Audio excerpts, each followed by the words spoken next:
Grid একে নির্দিষ্ট রং করে ভগ্নাংশের যোগ অথবা বিয়োগের ফলাফল খাতায় লিখো।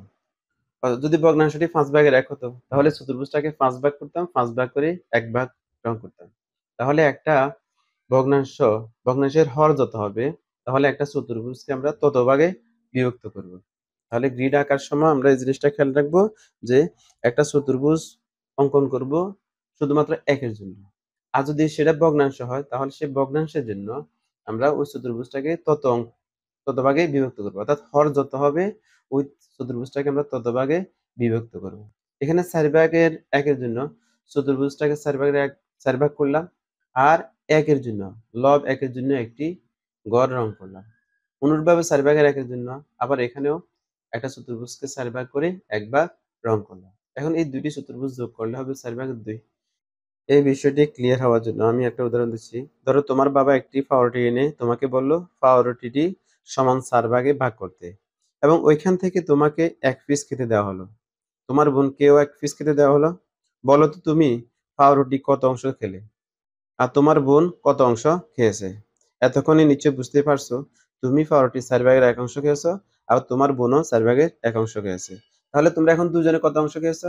নিশ্চয় 4 ভাগের 2 অংশ খেয়েছো। তাহলে রং করার দুইটি অংশ একসাথে যোগ করলে আমরা লিখতে পারি 4 ভাগের 2। অর্থাৎ 4 ভাগের 2 লেখার কারণে এখানে চতুর্ভুজটার 4টা অংশের ভিতরে 2টা অংশ রং করা হলো, 2টা অংশ যোগ করা হয়েছে। এখানে আবার লক্ষণীয় বিষয় হলো ভগ্নাংশ দুইটি প্রকৃত ভগ্নাংশ, অর্থাৎ 4 ভাগের 1 একটি প্রকৃত ভগ্নাংশ এবং এদের হরগুলো সমান। এবার মনে রাখবা যদি হরগুলো সমান হয় তাহলে চতুর্ভুজের যে তুমি বিভক্ত করার সময় একই রকম ভাবে বিভক্ত করবা। অনুরূপ ভাবে এখানে দেখো আমরা যদি 5 ভাগের 1 আর 5 ভাগের 2 এই দুইটি ভগ্নাংশ যোগ করতে যাই তাহলে দেখা যাচ্ছে এখানে ভগ্নাংশ দুটির হর একই। তাহলে ভগ্নাংশ দুটির হর যদি একই হয় তাহলে এখানে আমার প্রথম চতুর্ভুজটা হচ্ছে 5 ভাগের 1 ভাগ রং করা হলো। যেহেতু প্রথম ভগ্নাংশটা হচ্ছে 5 ভাগের 1, তাহলে একটা চতুর্ভুজকে 5 ভাগ করলাম, 5 ভাগ করে 1 ভাগ রং করলাম। দ্বিতীয় চতুর্ভুজটাকে 5 ভাগ করলাম আর 5 ভাগের 2 এর জন্য দুইটি রং করলাম। তাহলে 5 ভাগের 1 যোগ 5 ভাগের 2 যোগ করলে আমরা পাই 5 ভাগের 3। তাহলে 5 ভাগের 3 এর জন্য সেম ভাবে একটা চতুর্ভুজকে 5 ভাগ করে 3 ভাগ রং করলাম। এখানে একটি প্রকৃত ভগ্নাংশ আর অপরটি অপ্রকৃত ভগ্নাংশ।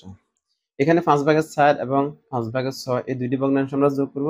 এখানে একটি হচ্ছে প্রকৃত ভগ্নাংশ যেটা 5 ভাগের 4 আর অপরটি হচ্ছে অপ্রকৃত ভগ্নাংশ যেমন 5 ভাগের 6। তোমরা জানো প্রকৃত ভগ্নাংশের লবের চেয়ে হর বড় হয়, তাহলে অপ্রকৃত ভগ্নাংশের ক্ষেত্রে লব বড় হবে, হর ছোট হবে। এখন 5 ভাগের 6 কে মিশ্র ভগ্নাংশে পরিণত করতে হবে। অর্থাৎ আমরা যদি 5 দিয়ে 6 কে ভাগ করি তাহলে আমরা লিখতে পারি অর্থাৎ 5 দিয়ে 6 কে ভাগ করলে আমরা ভাগফল পাবো 1, ভাগশেষ পাবো 1। ভাগফল 1 এর জন্য একটি পূর্ণ চতুর্ভুজ নিব, ভাগশেষ 1 এর জন্য আর একটা ঘরকে রং করব। তাহলে এখানে আমরা কি করলাম 5 ভাগের 6 অপ্রকৃত ভগ্নাংশকে মিশ্র ভগ্নাংশে পরিণত করব। ভাগফল 1 এর জন্য প্রথমে একটি চতুর্ভুজ নিব, সেই চতুর্ভুজটাকে 5টি অংশে বিভক্ত হবে। অপর চতুর্ভুজ আরো একটি নিব, সেই চতুর্ভুজটাকে 5 ভাগ করব, 5 ভাগ করে শুধুমাত্র 1 ভাগ রং করব। এখন 5 ভাগের 4 আর 5 ভাগের 6 এই দুটি ভগ্নাংশ যোগ করলে পাই 5 ভাগের 10, আর 10 কে 5 দ্বারা ভাগ করলে আমরা পাই 2। তাহলে এখানে দুইটি পূর্ণাঙ্গ আমরা চতুর্ভুজ পেয়ে গেলাম। এখানে ভগ্নাংশ দুটি প্রকৃত কিন্তু তাদের হর সমান নয়। তাহলে একটা চতুর্ভুজকে 7 ভাগের 3 এর জন্য একটা চতুর্ভুজকে 7 ভাগ করব আর 7 ভাগের 3 লব 3 এর জন্য 3টি ঘরকে রং করব। 3 ভাগের 1 এর জন্য একটা চতুর্ভুজ নিয়ে তাকে 3টি অংশে বিভক্ত করব। শুধুমাত্র 3 ভাগের 1 লব 1 এর জন্য একটি ঘর রং করব। অর্থাৎ 7 ভাগের 3 এর জন্য আমরা গ্রিডগুলো যেভাবে অঙ্কন করছি 3 ভাগের 1 এর গ্রিডটা সেভাবে অঙ্কন না করে এখন তার বিপরীত করব। তাহলে 7 ভাগের 3 এর জন্য গ্রিডগুলো আমরা অনুভূমিকভাবে অঙ্কন করলাম, আর 7 ভাগের 3 এর জন্য গ্রিডটাকে আমরা বিভক্ত করলাম অনুভূমিকভাবে, আর 3 ভাগের 1 এর জন্য গ্রিডটাকে বিভক্ত করলাম লম্বালম্বিভাবে। যেহেতু এখানে ভগ্নাংশ দুটি সমহর বিশিষ্ট নয় তাই ভগ্নাংশগুলোকে সমহর করতে হবে। অর্থাৎ 7 যে ভগ্নাংশ দুটির একটি হর 7 অপরটির 3, তাহলে 7 এবং 3 এর লসাগু যেহেতু 21, আর 21 কে প্রথম ভগ্নাংশের হর 7 দ্বারা ভাগ করলে আমরা পাই 3 7 21। সেই ৩ দ্বারা ৭/৩ এর লব এবং হর দুটাকে গুণ করব। আবার দ্বিতীয় ভগ্নাংশের হর রয়েছে ৩, সেই ৩ দ্বারা ২১ কে ভাগ করলে আমরা পাই ৭, সেই ৭ দ্বারা ৩/১ এর লব এবং হরকে গুণ করব। গুণ করার পর আমরা পাবো প্রথম ভগ্নাংশের ক্ষেত্রে আমরা পাবো ২১/৯। ২১/৯ এর জন্য গ্রিড হচ্ছে এখানে একটা চতুর্ভুজকে আমরা ২১ ভাগে বিভক্ত করলাম। আর ২১/৯, ৯ যেহেতু ৯ এর জন্য লবের জন্য ৯টা ঘরকে রং করলাম। অনুরূপভাবে ২১/৭ এর জন্য আমরা এখানে গ্রিডটাকে ২১ ভাগে বিভক্ত করে ৭ ভাগ রং করব। যেহেতু আমরা দুইটি গ্রিড যোগ করব, তাহলে ২১/৯ আর ২১/৭ এই দুটি ভগ্নাংশ যোগ করলে আমরা পাই ২১/১৬। আর ২১/১৬ এর জন্য আমরা এই গ্রিড অঙ্কন করব। ২১/১৬ এর জন্য ১৬টা ঘরকে রং করব। এখানে দুটি ভগ্নাংশের হর সমান, এজন্য গ্রিডগুলো একইভাবে অঙ্কন করব। প্রথম ভগ্নাংশটা হচ্ছে ৭/৫।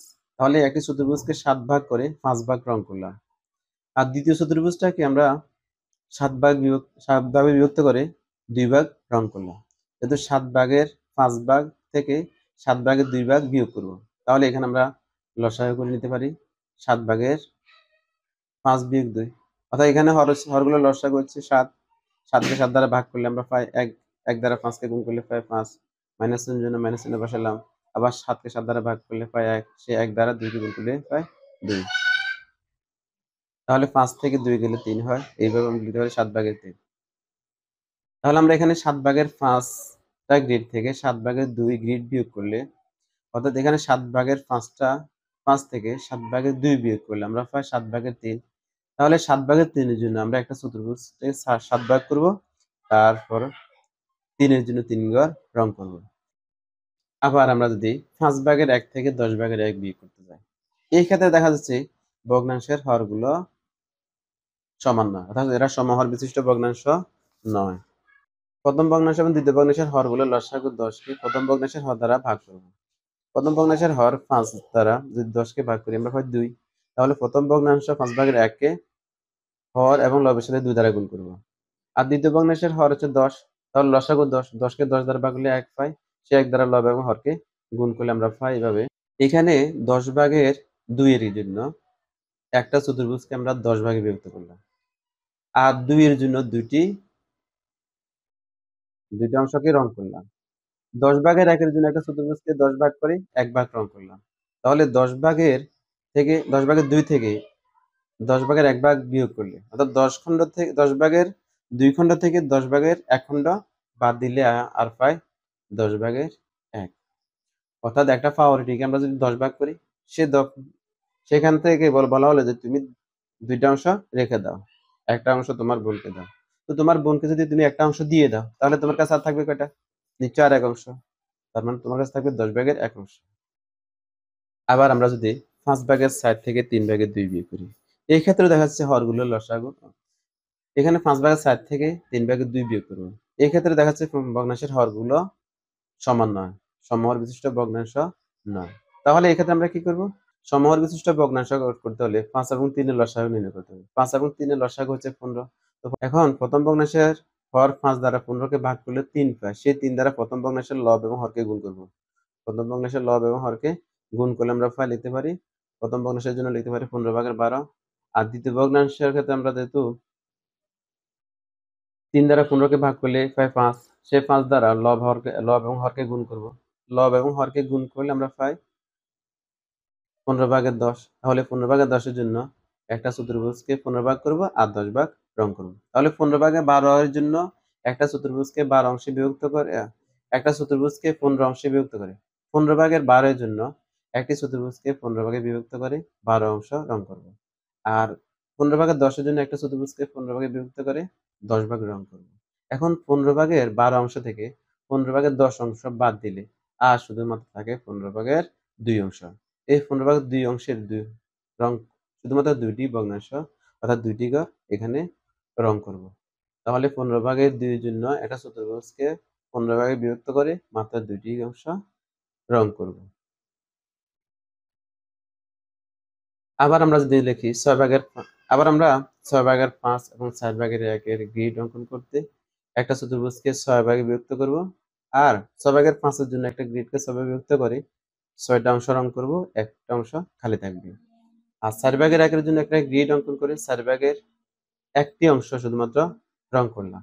তাহলে 4/1 আর 6/5 দুটি ভগ্নাংশের হর সমান না, তাহলে এদেরকে সমান করতে হবে। সমান করতে হলে 4 এবং 6 এর লসাগু যেহেতু 12, তাহলে 12কে 6 দিয়ে ভাগ করলে আমরা পাই 2। তাহলে 6/5 এর ক্ষেত্রে 6/5 এর ভগ্নাংশটির লব এবং হরের সাথে 2 দ্বারা গুণ করব। আর দ্বিতীয় ভগ্নাংশে 4/1, তো 4 দ্বারা 12কে ভাগ করলে পাই 3, তাহলে লব এবং হরকে 3 দ্বারা গুণ করব। তাহলে গুণ করলে আমরা পাই 6/5কে 2 দ্বারা গুণ করলে, লব এবং হরকে গুণ করলে আমরা পাবো 12/10, আর 4/1কে 3 দ্বারা গুণ করলে আমরা পাই 12/3। তাহলে 12/10 এর জন্য একটা চতুর্ভুজকে 12 অংশে বিভক্ত করে 10 অংশ রং করব।